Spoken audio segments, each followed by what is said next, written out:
Good morning, everyone. You're listening to Red Pill 78. I am the corruption detector, and this is your Red Pill morning news brief for Saturday, January 5th, 2019. Well, folks, the crazies have started rolling into D.C. Not that they weren't there in full force before, but we've got some special breeds coming in with this new session of Congress. First of all, from the Daily Caller, impeach the mother effer. Democratic lawmaker goes after Trump on her first day in office. Just hours after being sworn into Congress, Democratic Michigan Rep. Rashida Tlaib promised to go after Donald Trump, telling a group of left-wing supporters she would help Democrats impeach the mother effer. Tlaib, who was one of two Muslim women sworn into Congress, made the remarks at a rally held by Move On near Capitol Hill, according to reporters at the event. Now, guys, I am going to play this clip, and I'm going to warn you, it's got some pretty strong language. So if you do not like to hear swear words, turn down your volume. Everybody else, turn it up. People love you, and you win. And when your son looks at you and says, "Mama, look, you won," bullies don't win. And I said, "Baby, they don't, because we're going to go in there and we're going to impeach the motherfucker." That is the future of the Democratic Party. Maybe not even the future, because she's here now. This is the present Democratic Party. What a message for your 13-year-old son. You're going to teach, what else are you teaching him? You're teaching him about, oh God, I don't even want to get into it. But I feel for that boy. I am so sorry, son. Sorry you had to witness that. Your mother said that. And she was just elected. And she just got sent to Washington to represent these people. Those people there. Screaming and cawing. Clapping because they can't get enough with their rabid Trump derangement syndrome. Rashida Tlaib to a crowd of cheering supporters in D.C. "We're going to go in there and impeach the mother effer." Raucous reception for Rashida Tlaib at Move On reception near the Hill. Her closing remarks: "We're going to impeach the mother effer." Tlaib's remarks show just how eager some Democrats are to remove Trump from office. Earlier on Thursday, just after Democrats officially took over the House, Democratic California Rep. Brad Sherman reintroduced articles of impeachment against Trump. Democratic leaders shied away from impeachment talk leading up to Thursday's handover. Speaker of the House Nancy Pelosi has not committed to impeachment, saying it would be divisive for the country. In an interview that aired Thursday morning, Pelosi said she will withhold the decision until special counsel Robert Mueller issues his report in the Russia investigation. And she's thinking hard about it. Well, we have to wait and see what happens with the Mueller report. We shouldn't be impeaching for a political reason, and we shouldn't avoid impeachment for a political reason. What? We shouldn't be impeaching for a political reason, and we shouldn't avoid impeachment for a political reason. We just have to see how it comes, Pelosi said. Tlaib, the first Palestinian-American woman to be elected to Congress, made news earlier in the day when she took her oath of office using Thomas Jefferson's Quran. Oh, my God. Well, it seems, folks, that they are hell-bent on impeaching President Trump. But as I said in my video yesterday, the House can propose articles of whatever they want, okay? At this point, it's just the newspaper in the bottom of the birdcage because it has to pass the Senate too, and it's not going to pass the Senate. All right? Well, let's see. What other hanky-panky has the new Congress been up to? If you can't win fair, change the rules. Dems introduce bill to eliminate Electoral College, and that's not all. With Democrats back in control in the U.S. House of Representatives, they wasted no time proving they still haven't gotten over Hillary Clinton losing to President Donald Trump. Wasting little time targeting the Constitution, Representative Steve Cohen, Democrat of Tennessee, introduced a proposed amendment to abolish the Electoral College, an endeavor that undermines the Founding Fathers' efforts to prevent the tyranny of the majority as characterized by James Madison, who is considered the father of the Constitution. Breaking, Democrat Rep. Steve Cohen introduces bill to eliminate the Electoral College, from Ryan Saavedra. Clinton, citing Al Gore's loss in 2000 along with Clinton's 2016 loss, Cohen claimed that the winner of the popular vote did not win the election because of the distorting effect of the outdated Electoral College. Americans expect and deserve the winner of the popular vote to win office. More than a century ago, we amended our Constitution to provide for the direct election of U.S. senators. It is past time to directly elect our president and vice president, the Democratic lawmaker added. Cohen's proposal, one of two, to elect our president by popular vote, is also known as direct democracy, or more accurately, mob rule. His other proposal, also a product of the left's hatred of President Trump, with Cohen moving to bar a president from being able to pardon himself or close associates. Naturally, there's no grandfather clause saying it wouldn't apply to the current office holder. This being all the evidence one might need to be convinced Democrats will continue what began in earnest with the Obama administration, weaponizing the institutions of government to go after political opponents. And Cohen is just the loyal foot soldier to his party's bidding. Having compared his Republican colleagues to Nazis during the heated Obamacare battle in 2011, and more recently telling disgraced former FBI agent Peter Strzok he deserved a Purple Heart. Of course, Democrats have been organizing against the Electoral College for some time, and the right should take this ongoing assault on the Constitution seriously. In May, Connecticut joined a blue state alliance called the National Popular Vote Interstate Compact, which is committed to allocating electoral votes to the winner of the popular vote, regardless of who won the individual states. There are 12 states in the compact. Just last month, Democratic National Committee Chair Tom Perez energized the rally for eliminating the Electoral College in a passionate speech in Washington under the guise of being able to, quote-unquote, help people. And the message is gaining ground with millennials who have so little grasp of U.S. history. The hypocrisy of the Democratic Party did not get past Daily Wire contributor Harry Kacharian, who tweeted, "Democrats, Trump is attacking America's fundamental institutions. Also, here is a new bill to abolish the Electoral College." Here's a sampling of other responses to an endeavor by the left that, if effective, shakes the very foundation of our system of government. Fortunately, the GOP-led Senate is not about to move on the proposals if they did pass the House. Doug Powers says the alternate title of the proposed legislation is that instead of admitting Hillary Clinton was a lousy candidate, let's change the whole Constitution bill. Oh, that's a good one. Democrats hate the Electoral College because it makes cheating on national elections much harder.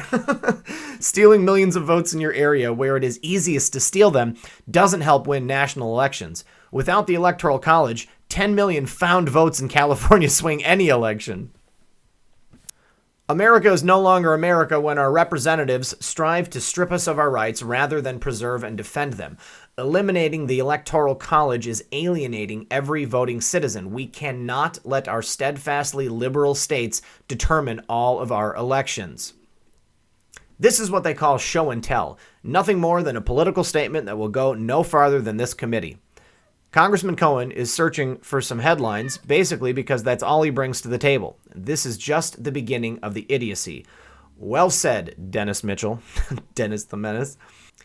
With a Republican Senate, this is complete grandstanding. And I'm sorry, but the Electoral College just makes sense. If not, only SoCal and New York would elect the president. Exactly, CJ. Let's pass bills we know will never become law to virtue signal and draw some cheers from the dumber parts of our base. Game is always a fun game. Well, that bill has a snowball's chance in hell of passing. Glad to see we are starting with bills that are a big waste of time. Amen. If Congress spent as much time trying to fix the country as they did on trying to usurp Trump and make sure he didn't win again, then our country would be in a much, much better place. But no worries, it looks like we're going to do that anyways without any help from Congress. Glenn says, good luck on that. Does he actually think enough state legislators will vote to allow the leftist states of California and New York to elect the president every 4 years? Exactly. Well, that's what they're hoping. They're hoping that people are going to be too stupid to say anything about it, or maybe too slow to say something about it, and then they're going to get it through. And then he's right. California and New York will elect the president every time. They hate America. They hate our Constitution. They hate the principles on which this country was built. If they can't win by the rules, ignore or change the rules, they say. They are a dangerous clan. This is a cultural war. God bless real Donald Trump. Thank you very much, John Rung. Now, what really bugs me about this is that Republicans are so decent, okay? Like, we don't want to change the rules. We want to work within the constraints of the rules. Mitch McConnell was unwilling to use the nuclear option because he didn't want to set a dangerous precedent. But all he did was essentially usher in the Democrats who are going to do what? Change the rules. Well, hopefully they are unsuccessful and we'll be able to fill those vacant seats with some nice appointments by President Donald Trump sometime after our favorite military tribunals begin. All right. Moving on once more to a story from the Daily Caller. Our worst nightmare, judge extends Mueller grand jury. A federal grand jury used by special counsel Robert Mueller received an extension on Friday, signaling that the Russia probe may be further from ending than previously thought. Oh, head on desk. According to the Washington Post, U.S. District Court Judge Beryl Howell approved an extension of up to 6 months for the grand jury, which was impaneled on July 5th, 2017. Grand juries are initially impaneled for up to 18 months and can be extended 6 additional months if doing so is in the public interest. I fail to see how this is in the public interest.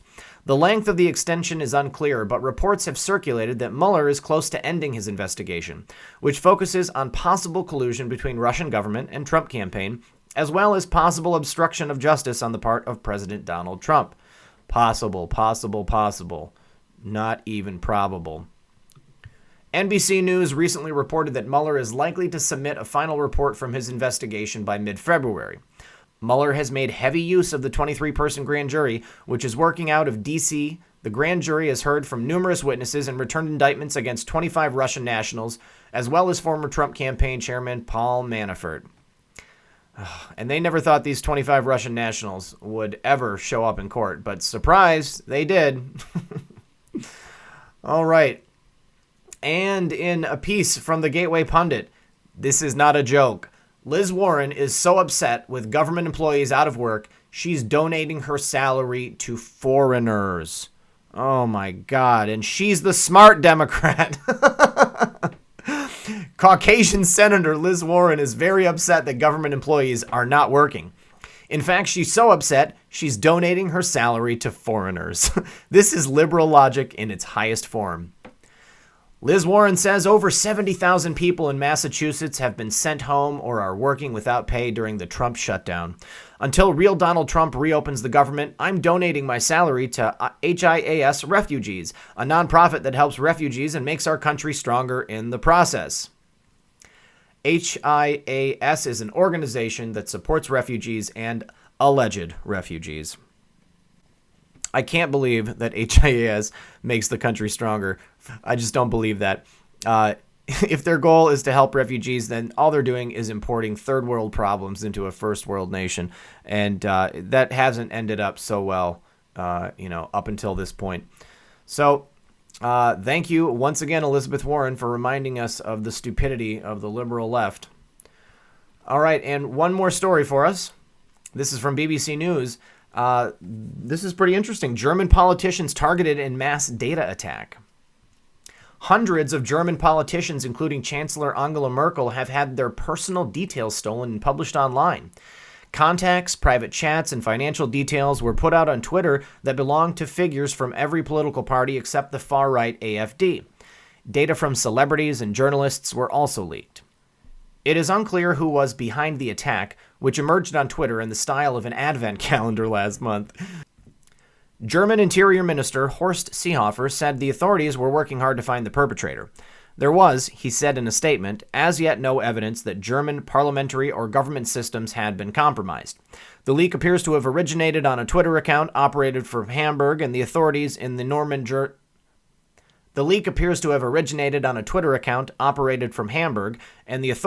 North German city said they are now working with the Irish Data Protection Commissioner to stop the spread of German politicians' data. How extensive was the attack? The true extent of the damage caused by the leak is not yet known, although Justice Minister Katrina Barley said it was a serious attack. The people behind this want to damage confidence in our democracy and institutions, she said. A government spokeswoman said no sensitive data from the Chancellor's office had been published. MPs, Euro MPs, and MPs from state parliaments were affected, said Martina Feitz. She said the government was not yet certain that the data had been stolen by cyber hackers. Some reports suggested a lone leaker might have had access to sensitive data through their work. Although nothing politically explosive is known to have been leaked, the sheer volume of personal data involved suggests the consequences could be considerable, says Michael Gotchenberg, a reporter for German broadcaster RBB who researched the attack. The now suspended Twitter account, identified as German media as Orbit, was followed by more than 17,000 people. That's an interesting number. Although documents have been posted on the account from 1st December to 28th December, it was not until Thursday evening that officials became aware of the theft. Bild newspaper said all the stolen data in the attack dated back to before October 2018, but it was not clear when it began. How was the hack carried out? Interior Minister Seehofer said preliminary analysis showed the data had been obtained through wrongful use of login information for cloud services, email accounts, or social networks. A cyber analyst told the BBC there was speculation that hackers might have exploited weaknesses in email software to get a hold of passwords that those targeted had also used on social media accounts. Data was published in advent calendar-style daily releases on Twitter. The first doors at the start of December featured TV presenters, then rappers, and from 20 December, it focused on politicians. Who exactly was targeted? National and local political figures, as well as some TV personalities, had their details stolen. Chancellor Angela Merkel, her email address, and several letters to and from the Chancellor appear to have been published. The main parliamentary groups, including the ruling center-left and center-left parties, as well as the Greens, left-wing Die Linke, and FDP, only AfD appears to have escaped. Greens leader Robert Habeck, who had private chats with family members and credit card details posted online. Journalists from public broadcasters ARD, ZDF, as well as TV satirist Jan Bommerman, rapper Martyria, and rap group KIZ, reports say. Another TV satirist, Christian Ehring, is said to have had 3.4 gigabytes of data stolen and posted online, including holiday photos. Last year, he won a court case brought by AfD leader Alice Weidel, who complained when he called her a slut on his TV show. Center-left SPD MP Florian Post said he felt quite shocked by the leak of account statements and other details online, but he added that at least one file that had been posted was fake. Oh, I bet you that certainly was. I bet you they're probably going to use this to discredit anything that does come out, because as we know, the cabal is on its way out the door. So if these documents, they could just be a smokescreen, I'm saying. Maybe these people did it themselves. You notice that none of the right-wing politicians had their information leaked. Now, is that because the hackers wanted to expose the left and their disgusting depravity? Or is it because it was the left itself that organized the attack in FF? Who was behind the attack? Immediate suspicion fell on right-wing groups. Oh, yeah, okay, now it comes out. They want to blame the right-wing, as well as Russia. Of course. German cybersecurity analyst Sven Herpig said Russia was a suspect. First because of the method used, but also because Germany was facing 4 state elections in 2019, as well as elections to the European Parliament. However, the fact that no right-wing politicians were targeted, while prominent figures who had criticized them had been, suggested domestic right-wingers may have also been responsible, he told the BBC. Russia has been accused of cyber attacks in Germany before. Go figure. In 2015, data was stolen from computers in the Bundestag, and last year the government's IT network came under attack amid reports that Russian hackers were also to blame. UK-based expert Graham Cluley said the breadth of the latest attack suggested it was a coordinated effort involving a determined group over many months. This hack clearly isn't about extortion or financially motivated. This is about attempting to destabilize German society, he told the BBC. But my Russia. Anytime you want somebody to blame it on, there's always Russia.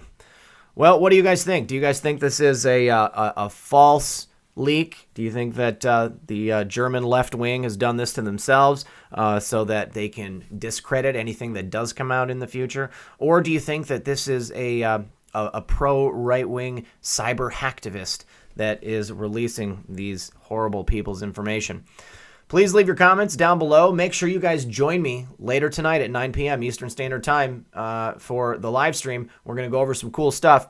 If you have not already, make sure you hit the notification button. Make sure you like, share, and subscribe. Get this report out there. I do appreciate it. I hope everyone has a great day, and we'll see you tonight.